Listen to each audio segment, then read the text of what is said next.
Rots and bans out the Akai, and that actually kind of covers the only two jungles that we've seen Nightmare go. So maybe right now Fireflux read that and are trying to force Nightmare to kind of push past what they've shown us already. Maybe just because this is what they've seen already, this is what they've been able to scout, and they're going to try to move forward from there. You do see that Nightmare Esports going to go ahead and focus down on that marksman lane now that they've already picked up Claude. It does look like they are trying to force out the carry, maybe trying to like as we've been saying, carry big pick rate, but just has not been able to capture that win rate, sitting at about like 20% right now. But they're going to go ahead and pick it up. Fireflux very confident in their ability for it. The only problem sometimes I see with a carry is that she really shines. She's built specifically for those tanks, for those heavier hitters, those ones that are a little slower, because her range is not exactly the largest and the longest. So when you have other abilities or people or characters on the enemy team like Claude, like Valentina, like Cece, who can kite you away or who can close the distance on you very quickly, it might prove a little bit of a problem, especially if you don't have a front line, which is what I'm going to probably be looking for Nightmare Esports. And yeah, we have one right there with a Grok, who actually, I want to say this is probably the third time that we have seen him here in the games of the future. Well, the Grok is a really decent pick, but the Dairoth here as a jungler is pretty much fitting in this trap somehow, because playing on the physical defenses of your enemy and also seeing that they have a really decent amount of HP that he can easily melt down like the Brats, and also on the other hand, now they didn't use a tank that can apply crowd control. They have summoned the one and only Estes. The Blacklist International Special is here. So they want to play on the sustainability, which is really good actually. Having that Brats, they can make a really decent combo in the mid lane. He can also make up for this range for carry to join in without fearing of losing her own HP. So the Estes pick is really good, but once the Estes is targeted out, I think it's gonna be really hard. And also, there's something I want to add here. Novaria is one of those mid laners that can move freely throughout the game in the mid lane clearance and everything else, but Estes isn't. So I would expect to see Estes being used as, we say it like that, babysit the gold lane. Yeah, I expect him to I expect the Estes to be riding right behind Barats on Detna right now, because as you said, the mid right now, Novaria, very mobile, so not really going to be benefiting from a lot of the healing if they are keeping a proper distance from the fight. Novaria has one of the longest ranges of any of the mages here, able to use those astral spheres from a huge distance to do a ton of damage onto them. But ladies and gentlemen, we are about to see game one of Nightmare Esports taking on Fireflux. Right now, this series going to decide which one of these teams moves on ahead and which one will be going home. Well, right now we can see Flux Esports on the right-hand side with the red team, with the second pick, and also with a really different kind of draft, the one that I was used to see. Apex47 not using his crowd control heroes and applying and making the Estes here, like making his way through with that Estes here. Also, I think this is the first time seeing an Estes in the tournament.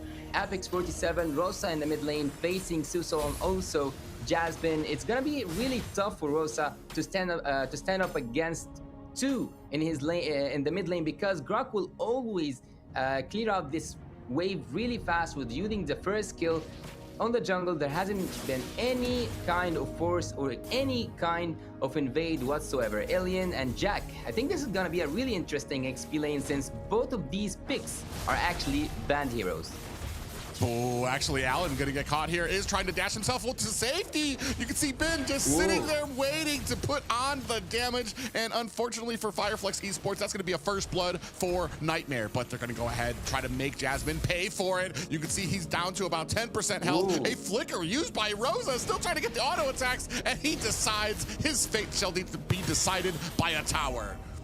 Oh my god, he made it personal. Rosa made it personal with Jasmine. He did use his flicker just to get that kill secured for Flux Esports, and right now they will be in advantage for taking that first turtle, but they have to make sure that too easy for Lexi isn't able to reach that retribution though.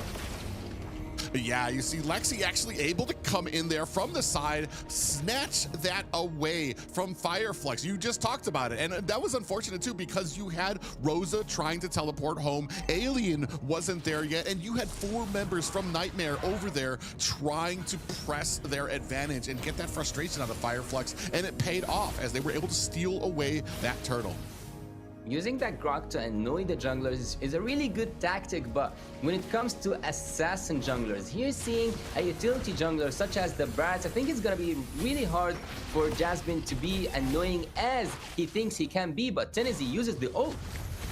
Yeah, Jasmine is going to have to use that wild charge to get himself back to safety. A wall is actually going to split up the Fireflux. He has been absolutely, actually very surgical with with all of the walls he's been using here. Once before to go ahead and isolate and keep that buff very close so that he could try to steal it, and then just isolating it so that Apex gets separated from his herd and almost actually in a little bit of trouble there. But thankfully they're able to still keep it at 1-1 apiece. Well, I think I would take a little bit back of what I said, saying that the Grok wasn't as successful as it needs to be after seeing the gap between both junglers. But here, he's trying to farm both lanes with the Claude, and going back to my point, I was saying that look at the XP gap when it comes to Tennessee, and also on the other hand, for Too Easy to Lexi, he was level 7 while Tennessee was level 5, moving around the map with the 2-man combo. Tennessee and also Apex47 are making sure that their team are getting the help they need in any lane they are asking for. Well, there is something that's really quite interesting that I've mentioned yesterday, and it goes like this.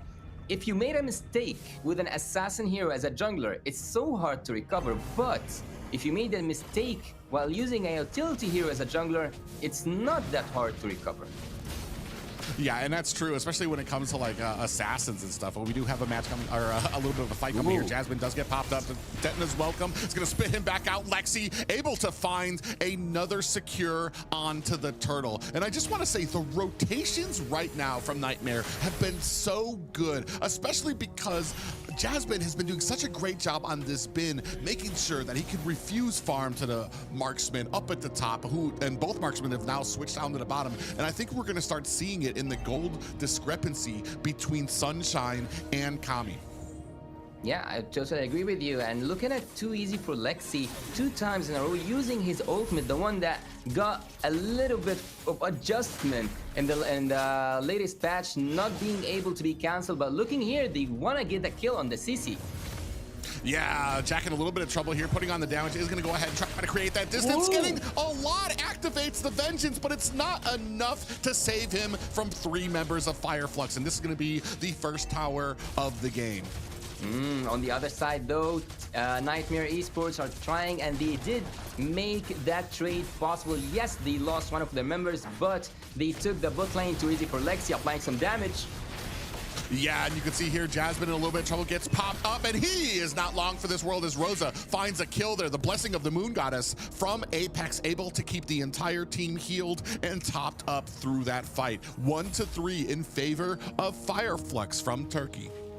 After switching between both laners on the XP and the gold lane, I didn't see that much of a use for carry, especially because they gave all the resources, Flux Esports, towards the top lane and taking CC down and taking her turret down. But on the other hand, they have lost the only turret that actually can save carry from any invade. So maybe, just maybe, we might see another switch between those two. But speaking of which, and now looking at the timer, we have 6 minutes and 30 seconds almost into the game, and the second turtle has respawned.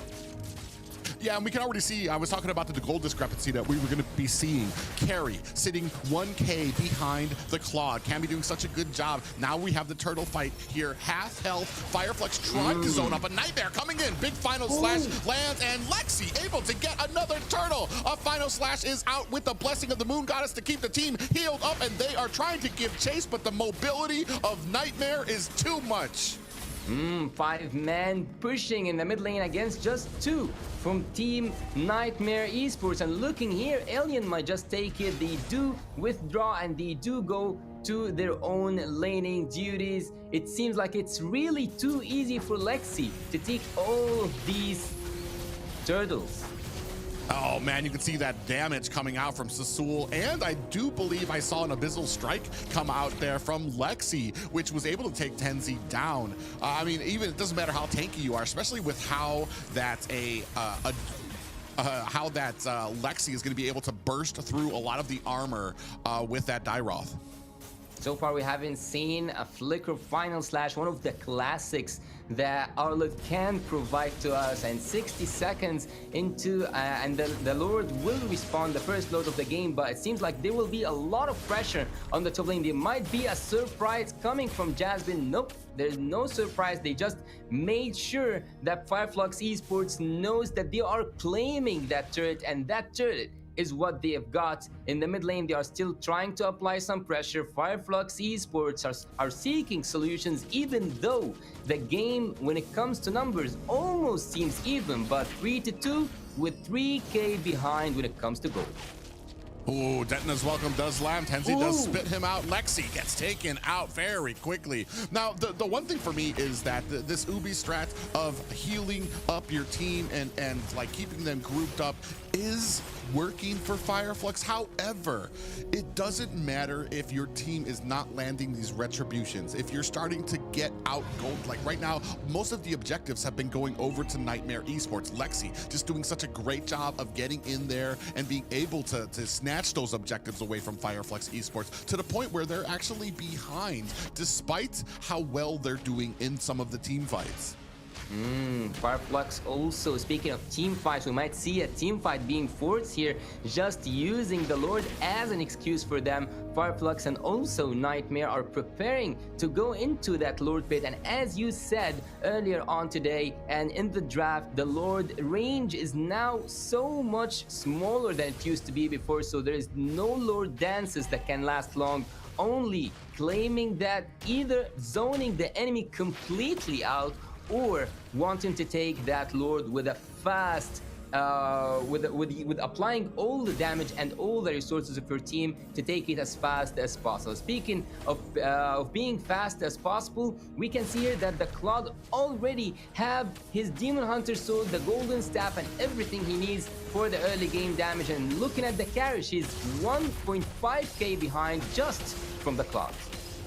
Yeah, this Lord actually might go over. They're going to try a big pop-up. Lexi gets the Lord another objective for Nightmare Esports. The pride of Lausch giving it to Fireflux right now. You can see that blazing duet going into the back lines. Kami finds a kill onto Alien. Tenzi gets taken down by Jack, and Kami still is not done. He is hungry for blood. Apex goes down. That is 4 members down for Fireflux Esports as Knight are taking it to the mid tower. Let's take a look at that replay. Whoa. Look at the big pop-up that's going to happen, or actually this is after the Lord fight as they continue in there. That blazing duet shredding them from behind. Kami takes 1 kill, but he's not done. He focuses down Apex as he tries to get to the safety of the tower. A huge miscommunication happening between Alien and Tennessee in the previous moment in the recent replay. Both of them were affected by CC's ultimate, and both of them didn't move together, so they both went down. And not just that, they lost the Lord, so all the retribution battles have been won by too easy for Lexi. And not just that, they also won the team fight by almost wiping out Fireflux Esports, taking everything that could possibly be taken for them. All the secondary turrets are down, and the mid lane inhibitor turret is also affected and already without its own passive. So far, even though private, the game is, again, when it comes to kills, it's even. But when it comes to strategy, so far Nightmare Esports is winning. Why do you think they are the one in control? Is it just because of the retributions? It's not just the retributions. It's the fact that Flux Esports, when it comes to a lot of these fights, Nightmare knows exactly what they need to do. They charge in at the right time. You have the Jasmine comes in with that charge as well to pop up right at the moment that you're supposed to be retrying. And then you have Lex coming in with the Abyssal Strike and the Retribution to try to double his odds. You have the entire team working in fast with the jungler to make sure that once it gets to the point where you're supposed to be retrying, they're doing everything they can to push away, stun, pop up TNZ to give Lexi the best opportunity he has to be able to get those retributions. And looking at, ooh, they did? Yeah, Detna's welcome comes out here. Jasmine in a little bit of trouble, down to about 10%. He's gonna have to use that wild charge to get himself away and gets away safety. Whoa, that was so close. I almost thought that he's out of the range of Kennedy, but looking at the itemization from the side of Nightmare Esports, I've just saw that they already have the Sea Helper, also the Necklace of Durance and the Dominance Ice. They are completely taking down the healing effect from Flux Esports, and right now seeing that second Lord spawning in the Land of Dawn, the first enhanced Lord in this game, and the one that can make a huge effect if it have been taken by Nightmare Esports. If they did win this retribution battle, if even they lost the Lord but got the team fight, they might just end this game while they are hot. Well, the thing is here too is on the side of a Nightmare Esports, you have Sissel who can come out with a final slash of their own because they can steal it. Jasmine has the wild charge that he can use too to kind of pop them up. And on the side, I feel like on the side of Flux, when it comes to some of these Lord fights, that's one of the things that they didn't factor is being able to protect Tenzi or being able to offset Nightmare Esports when it comes to a lot of these fights. Because I want to say, you can still see Nightmare Esports, they're not really looking for a fight. They're coming in, they're grabbing some of these lords, and they're grabbing some of these objectives, and then they're kind of backing off unless they have a real big advantage. You can see here now them starting to step up. The Lord at about 10% down. We've already started healing Apex right now, or Apex is already starting to heal. We do have Rosa giving vision, letting them know where the rest of them are on the map, and you're gonna see as soon as this Lord starts to get low, the rest of the team's gonna come in and try to give Lexi an opportunity. From the back, you can see Kami standing up front, and the Lord has already been reset. And now the rest of Nightmare Esports, you can see Kami goes down to the bottom trying to get his stacks, and the rest of the team starting to split up a bit.